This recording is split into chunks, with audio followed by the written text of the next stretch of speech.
பாண்டியும் வெற்றியும் உள்ள வந்து ஐசு அங்க இருக்கத பார்த்தது ஹாய் சொல்ல, அவளும் ஹாய் சொல்லிட்டு எனக்கு கொஞ்சம் வேலை இருக்குன்னு சொல்லிட்டு கிளம்புறா. அப்புறம் வெற்றி சர்டிபிகேட்டை கொடுக்க அதை வாங்கி பார்த்தவன் நேரா போய் நெடுமாறனோட ஜூனியர் கிட்ட அதை காமிக்கிறான். அவர் அதை வாங்கி பார்த்துட்டு வந்து, நீங்க சைன் வாங்கிட்டு வந்த ராஜதோர பல வருஷமா எங்க போனாருன்னே தெரியல. அப்படி இருக்கும்போது நீங்க எப்படி சைன் வாங்குனீங்கன்னு கேட்க, சார் அவர் மகாபலிபுரத்துல தான் இருக்காரு. நான் அவர்கிட்ட தான் ட்ரைனிங் எடுத்தேன். அவர் கலந்துகிட்ட 2 போட்டியிலையுமே அவர் தான் வின் பண்ணாரு. அவ்வளோ பெரிய செஃப் இப்ப எந்த ரிசார்ட்லயுமே வேலை பார்க்கல. எங்க இருக்காருன்னு தெரியல. இல்ல சார், நான் அவர்கிட்ட தான் ட்ரைனிங் எடுத்து ரொம்ப கஷ்டப்பட்டு வாங்கிட்டு வந்தேன்னு சொன்னா, இல்ல இதுல ஏதோ தப்பா இருக்கு. இங்க வர்றதுக்கு முன்னாடி நிறைய ஸ்டார் செஃப் கிட்ட கால் பண்ணி பேசியிருக்க. அதுவும் இல்லாம சொந்த ரிசார்ட்லயே சீக்ரெட் கிச்சன் வச்சு நடத்திருக்க. அப்படி இருக்கும்போது இந்த சைனை நீயே போட்டு ஃபோர்ஜரி பண்ணியிருக்க மாட்டோம்னு என்ன நிச்சயம்னு கேட்கறான். இதை கேட்டதுமே எங்களை பார்த்தா உங்களுக்கு எப்படி தெரியுதுன்னு பாண்டி சவுண்டு விட, அதனால அவன் கடுப்பாகி இவங்களை தூக்கி வெளியே போடுங்கடான்னு சர்டிபிகேட்டை தூக்கி போட, எல்லாருமே சேர்ந்து நம்ம பசங்களை வெளியே தள்ளி விடுறத நெடுமாறன் சந்தோஷமா வேடிக்கை பார்த்துக்கிட்டு இருக்காரு.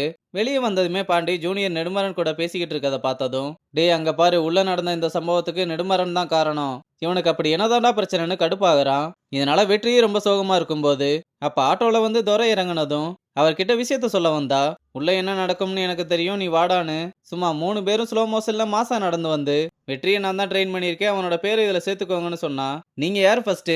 உங்களை பார்த்தா செஃப் மாதிரியே தெரியலையேன்னு கேட்க, ஃபர்ஸ்ட் நீ யாருடா? நான் யாருன்னே தெரியாம வேலை செய்ய வந்திருக்கேன்னு கேட்கும்போது ஜூனியர் துரைய பார்த்ததும் குடுகுடுன்னு ஓடி வந்து, சாரி சார், அவங்களுக்கு உங்களை பத்தி தெரியாதுன்னு, இவரு தான் ராஜதுரை, 2 டைம் ஸ்டார் செஃப் வின்னர்னு அறிமுகப்படுத்தி வச்சு சாரி கேட்கிறாரு. துரையும் பரவாயில்ல இருக்கட்டும், வெற்றி நம்ம பையன்தான், இனி எந்த பிரச்சனையும் வரக்கூடாதுன்னு சொல்லிட்டு கிளம்ப, அவன் துரையோட பெரிய ஃபேனா இருப்பான் போல. அவரை கூப்பிட்டு 4 வார்த்தை இங்கிலீஷ்ல புகழ்ந்து பேசிட்டு எல்லார்கிட்டயுமே அவரோட பேரை சொன்னதும் ஓடி வந்து எல்லாருமே அவருக்கு மரியாதை கொடுக்குறாங்க.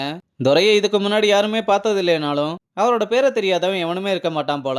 வெற்றி எப்படி மாஸ்டர் கரெக்டா வந்தீங்கன்னு கேட்டா, இங்க இப்படியெல்லாம் நடக்கும்னு ஏற்கனவே எனக்கு தெரியும்டா, முன்னாடியே வந்திருப்பேன், நேத்து கொஞ்சம் சரக்கு ஓவர் ஆயிடுச்சுன்னு சொல்றாரு.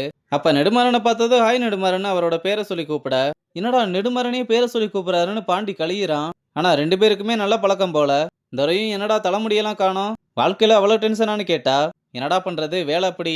சரி, இந்த வெற்றி பையல எப்படி உனக்கு தெரியும்? இல்லடா, எனக்கு அவனை தெரியாது, அவனாதான் வந்தான். ஆனா அவன் சிதம்பரத்தோட பையனு தெரிஞ்சதும் நானும் கொஞ்சம் அவனுக்கு சொல்லி கொடுக்கறதுல இன்ட்ரெஸ்ட் ஆயிட்டேன்னு பேசிக்கிட்டு இருக்கும்போது கண்டஸ்டன்ட் வந்து அவங்க கிட்ட போட்டோ எடுக்கலாமான்னு கேட்டதும் நெடுமாறனும் இல்ல நான் கொஞ்சம் பிஸியா இருக்கேன்னு சொன்னா, சாரி சார், உங்க கூட இல்ல, இவர் கூட தான் போட்டோ எடுக்கணும்னு சொன்னதும் நெடுமாறனுக்கு பெரிய பல்பாயிருது. துரையும் சரி அப்புறம் பார்க்கலாம்னு சொல்லிட்டு அப்படியே கிளம்புறாரு. இங்க வெற்றியும் ஐசுவை வந்து பார்த்து பிராக்டிஸ் எல்லாம் எப்படி போச்சுன்னு கேட்க, அந்த கொடுமையை எப்படி என் வாயால சொல்லுவேன்னு சொன்னா, எனக்கும் அப்படிதான் போச்சு, அவர் என் தலையில அடிச்சு சொல்லி கொடுத்ததுல என் மண்டையே கலங்கி போச்சு. நீ ஸ்டார்ட் அப் காம்படிஷன்ல கலந்துக்குவேன்னு நான் நினைச்சு கூட பார்க்கல. எனது கலந்துக்க போறேன், நான் ஜெயிக்க போறேன், நானும் என்னானாலும் எங்க அப்பாவுக்காக இதுல வின் பண்ணியே ஆகணும்னு ஒரு மாதிரி டல்லா பேசினதும் வெற்றியும் அவளை சமாதானப்படுத்த, இப்படியெல்லாம் பேசினா விட்டு கொடுத்துருவேன்னு மட்டும் நினைக்காதீங்கன்னு சொன்னா, நீ ஒண்ணு எனக்கு விட்டு தர தேவையில்லைன்னு சொன்னதும் அப்ப களத்துல சந்திப்போம்னு 2 பேருமே மாறி மாறி ஆல் தி பெஸ்ட் சொல்லிக்கிறாங்க. அப்புறம் நெடுமாறன் கிட்ட வந்து, இந்த இடத்துக்கு நான் எவ்வளவு கஷ்டப்பட்டு வந்திருப்பேன்னு கொஞ்சம் கூட யோசிக்காம நான் இதுல கலந்துக்க கூடாதுன்னு நினைச்சிருக்கீங்கல்ல, இதுக்கு பதில் நான் இதுல வின் பண்ணி ஸ்டார் செஃப் அவார்டை நான் தூக்க தான் போறேன், அதை நீங்க பார்க்க தான் போறீங்க. நான் ஜெயிச்சதுக்கு அப்புறம் இங்க இருக்க எல்லாருக்கும் நான் சிதம்பரத்தோட பையன்னு தெரியும், உங்களுக்கும் இந்த ரூம் சர்வீஸ் வெற்றி அப்ப யாருன்னு தெரியும்னு நெடுமாறன் கிட்ட கெத்தா சொல்லிட்டு போறதோட இந்த எபிசோட முடிச்சிருக்காங்க.